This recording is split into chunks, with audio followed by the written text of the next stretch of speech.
A lot of wealth managers and financial advisors are wondering why they are not growing as fast as they used to in the past. Well, there's four key challenges that a lot of financial advisors are experiencing. They're experiencing either all or some of the above. The first challenge being that the stock market is in an all-time high. Well, what does that mean? What it means is while your clients are extremely happy, at the same time, the prospects are also extremely happy at the competing firms. I've actually had some advisors tell me that their prospect told them that when I stop being in love with my advisor, I'll reach out to you. What does this tell you?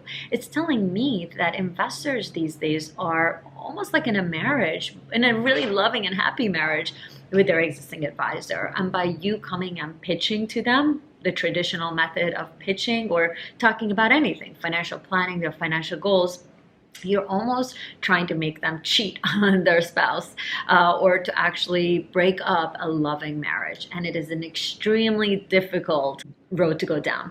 The second challenge that you're all facing is that most of you, well, let me just say 99.9% of you sound and look the same. And with more and more advisors entering the market, it is looking even more like all of the above. Everyone looks the same. And you may not notice that. You may tell me, no, Amy, you don't understand. When our clients have a wedding, we're invited to that. At funerals, we're always there. When we have our clients lose, something of importance to them, we're the first ones talking to the credit card companies. I've heard it all. All of this is being done with existing advisors. You don't believe me? Go on LinkedIn and look at the summary and the profile of a lot of other financial advisors. Does their description sound the same as yours? Yes, it does. Now, you may know that you're different, but to the investor community, the jargon you're using, helping people reach their financial goals, holistic wealth management, all of that just sounds so redundant and really not really saying much to begin with. The third challenge that advisors are facing is something you may have forgotten as an advisor, but guess what? The investor community definitely is not. And it is the whole Madoff American greed headline risk. Investors still to today blame themselves for having been conned by someone who was being perceived with an act of exclusivity, coming to them and telling them that this is he's got the best strategy and we should all trust them. So investors even tell me today that they will no longer trust someone who's just contacted them. They need multiple touch points in order to believe someone, which is why getting a referral from clients has become even more challenging because clients don't feel comfortable giving a referral.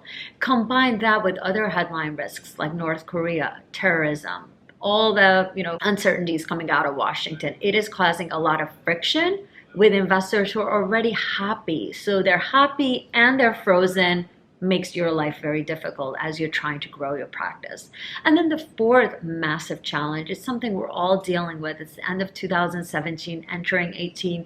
We are all inundated with responsibilities as parents, responsibilities as managers, as team players, as committee members. We want to do more and more and want to do it better. And what happens is a lot of times business development falls through the sidelines. So with all these four challenges, stock market at an all-time high, investors frozen with fear, everyone sounding the same, and the time management issues, how is a financial advisor supposed to grow? Well, you've come to the right place. The first area that I will ask you to do is something I work with all advisors on, which is to create a vision board. I know this sounds crazy, but what you visualize, you materialize.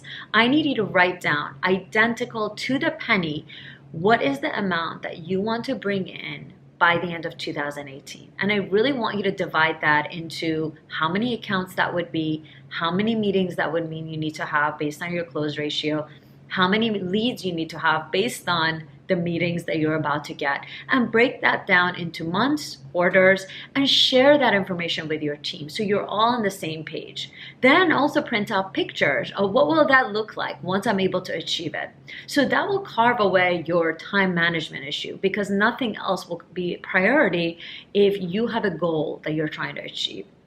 The second method that I definitely believe in, which is the solution that I always talk to advisors about, is leading with a sizzling steak rather than broccoli.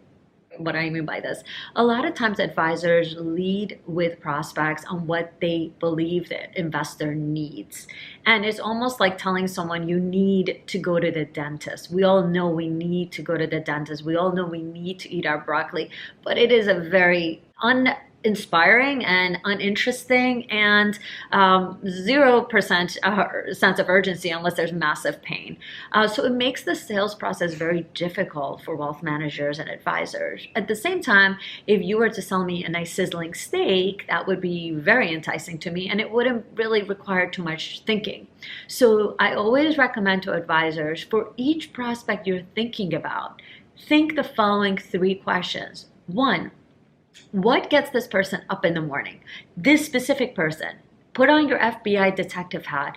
What would this person want in life? And I don't mean financial freedom. That doesn't sound like a short-term goal. I mean on a daily basis, what's waking this person up in the morning?